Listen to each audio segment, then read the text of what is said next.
আসসালামু আলাইকুম। আপনারা কেমন আছেন? আলহামদুলিল্লাহ আমিও ভালো আছি। আজকে নিয়ে আসলাম একটা নতুন রেসিপি। তো আপনাদের মাঝে শেয়ার করব। তো দেখুন আমি কিভাবে করলা ভাজি করি।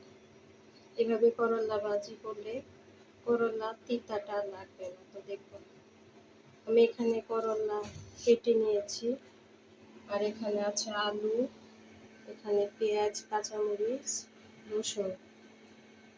এখন আমি কড়াই বসিয়ে তবে এই যে আমি কড়াই বসিয়ে দিলাম। এখন আমি কড়াইয়ে তেল দিয়ে দিব। করলা ভাজিতে একটু তেল বেশি দিতে হয়।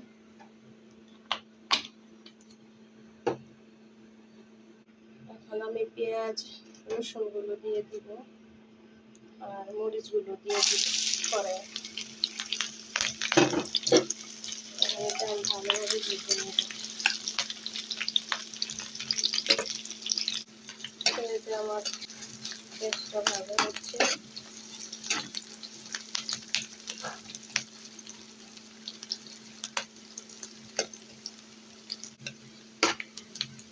আমি এর মধ্যে দিয়ে দিব একটু আদা রসুন বাটা দিয়ে দিলাম।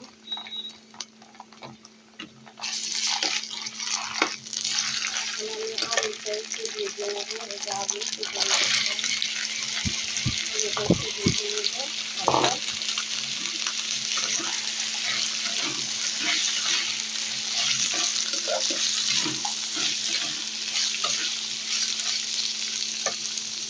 এখন আমি দিয়ে দিব এটার মধ্যে হলুদের গুঁড়া,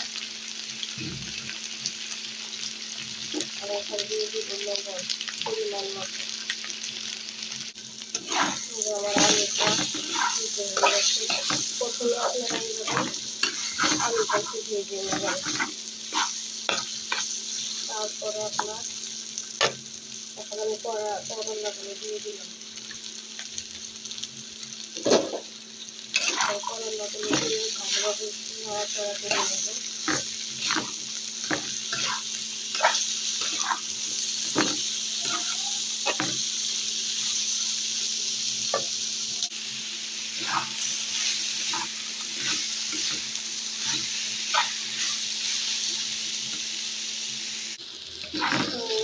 কীভাবে করলা ভাজি করবে তাহলে এত পিঠা লাগবে না করলা। তো আমি করলা আমাদের অল্প বেশি ভাজা হয় না, হালকা বেশি লাল করে দিয়ে ভাজলে করলা পিঠা লাগে। তো আমার এই যে আলু সিদ্ধ হয়ে গেল। এখন আমি চুলার একটু কমিয়ে দিব। এই যে আমার করলা ভাজি করা শেষ। যদি আপনাদের এই ভিডিওটা ভালো লাগে তো অবশ্যই একটা লাইক, কমেন্ট, শেয়ার করে দিবেন। আর দেখেন করলাগুলো কি সুন্দর একদম সবুজে আছে, আলুগুলো সিদ্ধ হয়ে গেছে।